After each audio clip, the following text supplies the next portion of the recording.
বন্ধুরা, আজ আপনাদের মাঝে অসাধারণ লাগালাগির গল্প নিয়ে চলে আসলাম। বন্ধুরা, আশা করি গল্পটি না টেনে শেষ পর্যন্ত দেখবেন। আমাদের ভিডিওটি ভালো লাগলে আমাদের চ্যানেলটি সাবস্ক্রাইব করুন এবং কমেন্ট করে জানিয়ে দিন আপনি কোন ধরনের গল্প সবচাইতে বেশি পছন্দ করেন। চলুন বন্ধুরা, গল্প শুরু করি। আমি মাসুদ নামের লোকটার দিকে তাকিয়ে বললাম, আপনি তাহলে আমার মেয়ে স্নিগ্ধাকে কিডন্যাপ করে আপনার গার্লফ্রেন্ডের বিয়ে বন্ধ করতে চান? মাসুদ হাসান আশ্চর্য হয়ে তাকিয়ে রইল। চোখে দৃষ্টি দেখে বোঝা যাচ্ছে তিনি অবাক। আমি কিছু বলার আগেই সে বলল, চিচি, কি বলেন এসব? আপনার ছোট্ট বাচ্চাকে কেন কিডন্যাপ করব ভাইজান? আমি প্রেমিক, কিন্তু সন্ত্রাসী নয়। শুনেছি প্রেমের জন্য মানুষ অনেক কিছু করতে পারে, আপনিও তাই করেছেন। আমি আপনার জিএফকে বিয়ে করব না, তবুও আপনি আমার মেয়েকে দিয়ে দেন। বোঝার চেষ্টা করুন ভাই, আমার মেয়ের যদি কিছু হয়ে যায় তাহলে আমি আপনাকে কোনোদিনই ক্ষমা করব না মাসুদ সাহেব, মনে রাখবেন আপনি। হাসপাতাল থেকে দ্রুত বের হলাম। বাসার সামনে আসতেই মা আবার কল করেছে। আমি রিসিভ করতেই মা বলল, স্নিগ্ধাকে পাওয়া গেছে আদনান। আমি বেশ উদ্বিগ্ন হয়ে বললাম, কোথায় পাওয়া গেছে মা? কি হয়েছিল ওর? দরজা খুলে আমাদের কাজের মহিলা যখন ছাদে গিয়েছে তখন তার পিছনে পিছনে মনে হয় ছাদে উঠেছে, কারণ ওকে ছাদে পাওয়া গেছে। তুই কোথায় বাবা? মা, আমি বাসার নিচে চলে এসেছি, তুমি অপেক্ষা করো, আমি এখনই আসছি। রাত 9:30। হাসপাতালের কেবিনে বসে আছি আমি ও স্নিগ্ধা। বিছানায় আধশোয়া হয়ে স্নিগ্ধার দিকে তাকিয়ে আছে বৃষ্টি। হাত বাড়িয়ে স্নিগ্ধাকে কাছে ডাকল। স্নিগ্ধা আমার দিকে তাকিয়ে অনুমতি প্রার্থনা করে নিল।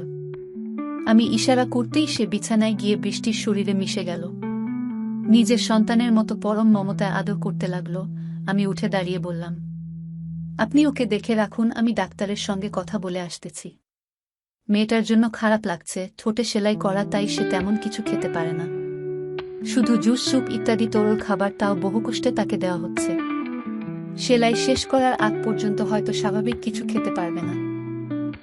4 দিন পর আমি আর রুমানা সামনাসামনি বসে আছি এক রেস্টুরেন্টে। রুমানা বেশ উত্তেজিত, কারণ আমি বিগত 2 দিন ধরে তাকে ইগনোর করছি। মামাকে সেদিন বলেছি বিয়ের দিন তারিখ মাসখানিক পিছিয়ে দিতে হবে। মাসুদ হাসান ছেলেটা খুব ভালো, আমার সঙ্গে পরবর্তীতে কথা হয়েছে, তখন বুঝতে পেরেছি তাদের দুজনের মিলিত হওয়া দরকার। আমি এক বিপত্নিক পুরুষ, যার জীবনে রুমানা ব্যতীত অন্য মেয়ে বিয়ে করলেও সমস্যা নেই। রুমানা বলল, আপনি কিন্তু কাজটা ঠিক করছেন না আদনান সাহেব।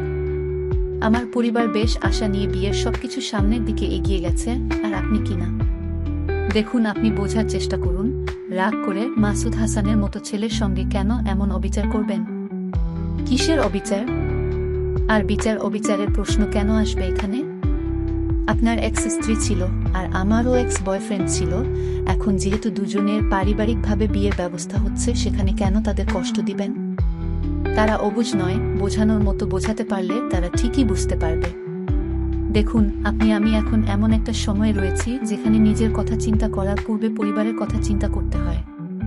আমি আপনার পরিবারের সঙ্গে কথা বলবো। মাসুদ সাহেবের জন্য আমি একটা চাকরির ব্যবস্থা করতে চেষ্টা করছি। হয়তো ঢাকায় জবটা হয়ে যাবে তারপর আশা করি আপনার পরিবার কোনো আপত্তি করবে না।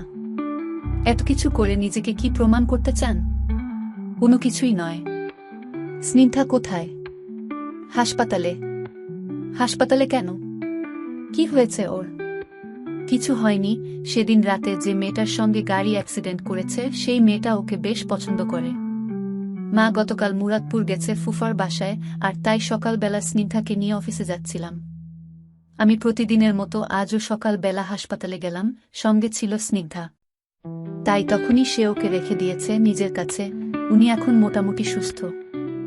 আমাকে ইগনোর করার এটাও কি একটা কারণ আদনান সাহেব? কোনটা? ওই আহত মেয়েটা? অসম্ভব। আচ্ছা, বাদ দেন এসব, চলুন আমিও আপনার সঙ্গে হাসপাতালে যাব। স্নিগ্ধাকে দেখতে খুব ইচ্ছে করছে, তাছাড়া সেই আপুটাকে দেখতে যাওয়া দরকার, যেহেতু সে আমার হুবু বরের গাড়ির সঙ্গে অ্যাক্সিডেন্ট করেছে। আচ্ছা ঠিক আছে। কেবিনের মধ্যে রুমানাকে রেখে আমি বাহিরে বের হলাম, কারণ বন্ধু পারভেজ ডেকেছে। বৃষ্টির ঠোঁটে সেলাই কাটা হয়েছে, কয়েকদিনের মধ্যে এখন সে মোটামুটি সুস্থ আছে। পারভেজ বলল, কিরে, কি অবস্থা তোর? সেই বিয়ের কি হলো? তোকে তো পরশু বললাম যে রুমানার বয়ফ্রেন্ড নিয়ে একটা সমস্যা হচ্ছে। আমি চাই তাদের মিল হোক। আমি আমার প্রয়োজনে দুটো মানুষের 06 বছরের ভালোবাসা নষ্ট করতে পারি না। কিন্তু মেয়েটা তো রাজি। সেটাই ভাবছিলাম, রুমানার প্রচণ্ড অভিমান আছে, সেটা বোঝা যাচ্ছে। না হলে এতদিনের প্রেম কিভাবে এভাবে ভুলে গিয়ে আমার মতো 4 বছর বয়সী মেয়ের বাবাকে বিয়ে করে? তো রোগীকে চাইলে রিলিজ করা যায়, করবি নাকি আরও কিছুদিন থাকবে? আর 2 দিন থাকুক, তারপর দেখি। আচ্ছা। আমি কেবিনে গেলাম। বৃষ্টি থমথমে মুখ নিয়ে বসে আছে, স্নিগ্ধা রুমানার কোলে বসে আছে। সবাই কেমন চুপচাপ হয়ে গেল কেন? রুমানা বলল, আমি তাহলে আসি। আপনি কি স্নিগ্ধাকে নিয়ে বাসায় যাবেন? হ্যাঁ, মা এসেছে বাসায়। সাবধানে যাবেন। রুমানা বের হয়ে গেল। বৃষ্টি এখনো চুপচাপ। আমি স্নিগ্ধাকে নিয়ে বের হবার প্রস্তুতি নিলাম। বৃষ্টি বলল, আপনার মেয়েটা বেশ আদরের সন্তান, সারাদিন কোনো দুষ্টুমি করে না। আপনার শরীর কেমন এখন? অনেক ভালো আছি, ধন্যবাদ আপনাকে, কারণ আপনার জন্য এত তাড়াতাড়ি সুস্থ হলাম। না হলে হয়তো চিকিৎসার ব্যবস্থা করতে কষ্ট হয়ে যেত আমার। আপনি থাকুন, তবে আমি কালকে সকালে আবার আসব। আচ্ছা। পরদিন সকালে হাসপাতালে এসে বৃষ্টিকে পাওয়া গেল না। সে আমাকে না বলে হাসপাতাল থেকে চলে গেছে। তাকে ব্যবহার করার জন্য যে পোশাক আমি কিনে দিছিলাম সেগুলো কেবিনে পড়ে আছে। নার্সের কাছে ডায়েরিটা দিয়ে গেছে। সেই ডায়েরিতে নাকি না বলে চুপচাপ যাবার কারণ লেখা আছে। আমি ডায়েরি বের করে মাঝখানে তার লেখাটা পড়তে শুরু করলাম। আদনান সাহেব, আমার দেখা কিছু ভালো মানুষের মধ্যে আপনি একটা স্থান দখল করেছেন। কেউ চাইলেই কিন্তু ভালো মানুষ হতে পারে না। প্রকৃতি তাকে ভালো মানুষের গুণাবলী দিতে হয়। না বলে চুপচাপ পালিয়ে গেলাম, কারণ আমি চাই না আমার জন্য আপনার ভবিষ্যৎ জীবনে কোনো বাধা আসুক। স্নিগ্ধাকে আমার এতটা ভালো লেগেছে যে তার একটা নতুন মা আসুক, সেটা মনে প্রাণে চাই। কিন্তু আপনি আমার জন্য নাকি বিয়ের মতামত পরিবর্তন করেছেন, সেটা রুমানা আপুর মুখে শুনে নিজেকে পৃথিবীর অনেক বড় অপরাধী মনে হচ্ছে। আপনার কাছে আমার আকুল আবেদন রইল, আপনি অতি দ্রুত রুমানা আপুকে বিয়ে করে স্নিগ্ধার জন্য মানিয়ে আসুন। স্নিগ্ধাকে আমার অফুরন্ত ভালোবাসা জানাবেন। জীবনের কোনো এক পরন্ত বেলায় হলেও আমি ওকে দেখতে আসব। ইতি। বৃষ্টি। 2 দিন পরের ঘটনা। রুমানার বাবা আমাকে কল দিয়ে দেখা করতে বললেন। আমি অফিস থেকে সরাসরি তাদের বাসায় গিয়ে হাজির হলাম। আঙ্কেল আমার দিকে তাকিয়ে মোটামুটি লজ্জিত কণ্ঠে বললেন, একটা কথা বলার জন্য তোমাকে ডেকেছি। বলেন আঙ্কেল। মাসুদ হাসান ছেলেটাকে চাকরির ব্যবস্থা তুমি করে দিয়েছ? জি আঙ্কেল, মেধাবী ছাত্র, কিন্তু পরিচিত তেমন কেউ নেই বলে ভালো জব পাচ্ছিল না। তাই শুধু সামান্য চেষ্টা করছি। আমার এক বন্ধু আছে ঢাকায়, তাই সে ব্যবস্থা করেছে। রুমানা তাকে পছন্দ করে, তুমি নিশ্চয়ই জানো, তাই না? হ্যাঁ। আমি যদি তোমার সঙ্গে ওর বিয়েটা না দিয়ে মাসুদের সঙ্গে বিয়ে দেই, তোমার কি আপত্তি আছে আদনান? না না আঙ্কেল, আমি বরং খুশি হব। কারণ আমি নিজেই রুমানাকে বলেছিলাম সবকিছু যেন ভেবে সিদ্ধান্ত নেয়। তুমি বেশ বিচক্ষণ মানুষ, যদিও বলতে লজ্জা করছে, তবুও বললাম। তবে তুমি যদি বলতে যে তুমি রুমানাকেই বিয়ে করবে, তাহলে আমি তোমাকে সঙ্গেই বিয়ে দেব। আপনি মাসুদ সাহেবের সাথে ওর বিয়েটা দিয়ে দেন, তাহলে দুজনেই সুখী হবে। মাঝে আপনারা মেয়ের সুখ দেখে তৃপ্তি পাবেন। অনেক খুশি হলাম। তুমি কিন্তু বিয়ের সময় তোমার মেয়েকে নিয়ে অবশ্যই আসবে। আচ্ছা, চেষ্টা করব। সূর্য ডুবে যাবার উপক্রম।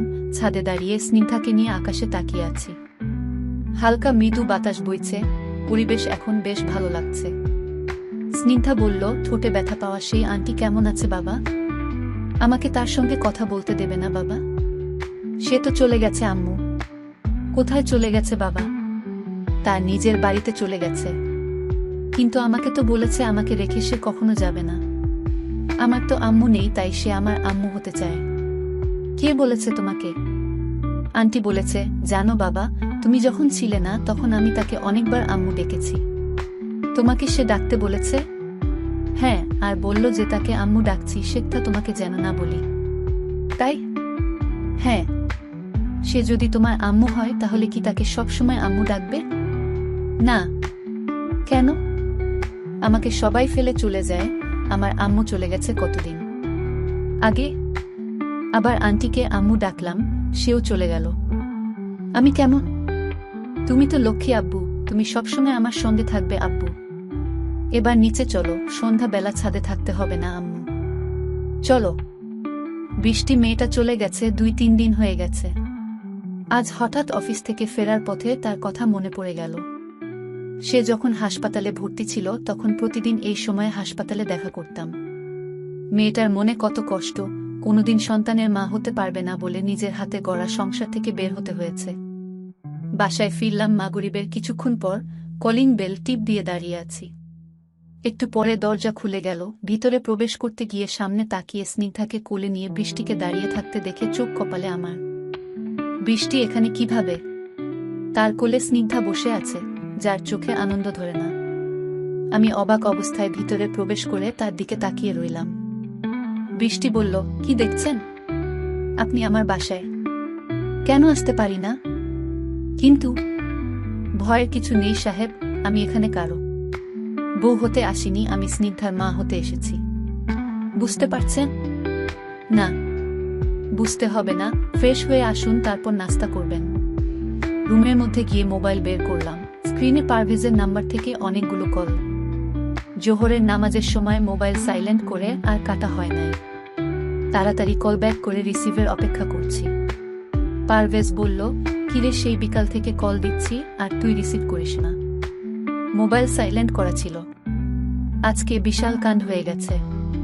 কি? তোর সেই রোগী এসেছিল বিকেলে, তারপর তোর নাম্বার আর ঠিকানা নিয়ে চলে গেল। আমি তখন তোকে অনেকবার কল দিলাম কিন্তু তুই তো রিসিভ করিসনি। আচ্ছা, বুঝতে পারছি, তার মানে তোর কাছে ঠিকানা নিয়ে আমার বাসায় এসেছে। মানে সে এখন তোর বাসায়? হ্যাঁ। কি জন্য গেল? জানি না, তবে বলল যে বউ হতে আসিনি, স্নিগ্ধার মা হতে এসেছি। বাহ, তারপর? তার আর পর নেই, যদি হয় তাহলে পরে বলবো তোকে। আচ্ছা। রুমের বাতি বন্ধ করে বেলকনিতে দাঁড়িয়ে আছি নিঃশব্দে। নাজমার কথা বেশ মনে পড়ে গেল। সে যদি অকালে চলে না যেত তাহলে আমার সঙ্গে এরকম একটার পর একটা ঘটনা কি ঘটত? আগামীকাল কি হবে আজ সেটা জানি না বলে পৃথিবী রহস্যময় ও এতটা সুন্দর। যারা গল্পটা পড়েছেন তাদের ধন্যবাদ, আশা করি পাশে থাকবেন। নতুন পাঠক যারা, তারা ফলো দিয়ে রাখুন।